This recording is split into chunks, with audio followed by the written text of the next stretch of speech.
Nagsimula sa tensyon ang pagulong ng ikapitong araw ng impeachment trial laban sa ikalawang Pangulo. Mula sa pagtalakay ng kanilang pansariling concern, magiging sistema ng pagdidesisyon at pagbubukas ng VIR box. Si Camille Gonzalez live mula sa Senado. Camille, ano ang naging desisyon ng Senate Impeachment Court? Yan, pinayagan na nga ng Senate Impeachment Court ang hiling ng prosekusyon na maipasabina ang bank, AMLAC at BIR o tax records ng Vice Presidente ng kanyang asawa kasama na rin iyong 19 na entities at partnerships na iniuugnay sa kanila. Ibinasura ng impeachment court itong mga pagtutol ng depensa hinggil sa hiling ng prosekusyon na makuha ang bank records ng Vice Presidente mula 2007 hanggang 2021. Gayon din ang pagtutol ng depensa sa hiwalay na pagsabpina sa bank records ng mag-asawang Carpio Duterte. Gayunman, hindi pinayagan ang hiling na isabpina ang mga dokumento ng dalawa sa mga kumpanyang iniuugnay sa mag-asawa.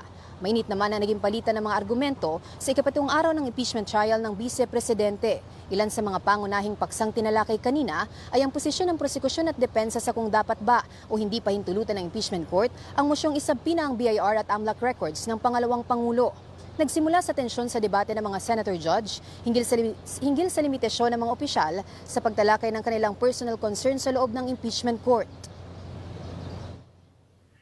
Kasi dito pong mga nagdaang araw, Mr. Presiding Officer, Senate President, mga kasama, napansin ko po na nagagamit ang oras po ng impeachment court sa pagtatanggol po ng mga nakaraang araw ng sarili, ng ilan sa mga kasamahan natin, sa mga akusasyon. This is not the right forum, Mr. Presiding Officer, Mr. President, Senate President. This is not the right place. This court was established, was created, the impeachment court, for the Vice President and Vice President only. Sinundan naman ito ng pagtatanong ni Senator Joel Villanueva tungkol sa sistema ng pagdedesisyon at pagboto ng mga senator judge sa mosyong inihain ng prosekusyon na isabpina ang BIR, AMLAC at bank records ng Vice Presidente. Dito nabigyang linaw, natataratuhin ng dalawang mosyon bilang iisang mosyon, ngunit magkahiwalay pa rin itong pagbobotohan. Kasunod nito, muling nabigyan ng pagkakataon sina House Prosecutor Attorney Chel Jokno at Defense Counsel Attorney Michael Poa upang ipresenta ang kanilang mga argumento kaugnay ng naturang issue.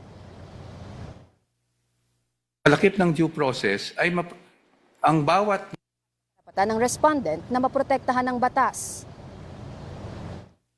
kalakip ng due process ay ang bawat na nasasakdal ay meron ding pribilehiyo na maging maprotect o maproteksyonan ng mga batas na isinagawa ng mismong Kongreso. So,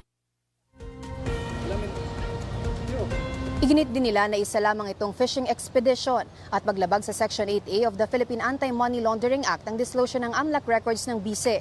May komento naman rito si Senator Joel Villanueva. I was trying to look at that particular section 8A, and I don't see anything that says this court would not have any prerogative as to whether or not we can subpoena. Nanindigan ng prosekusyon na walang dapat ikabahala dahil ang mga mosyon ay tungkol lamang sa pag-grant ng mga subpina at hindi pa naman pinag-uusapan kung admissible ba ito sa korte. Mariinding pinabulaanan ni Representative Jokno na fishing expedition. Bagkus iginiit na bahagi ito ng proseso at hakbang tungo sa katotohanan. Ang hiling lang po ng prosecution ay may labas ang ebidensya, pero wala pa po tayo dun sa punto kung tatanggapin ba nitong hukuman ang evidence na yun, kung siya po ay admissible o hindi.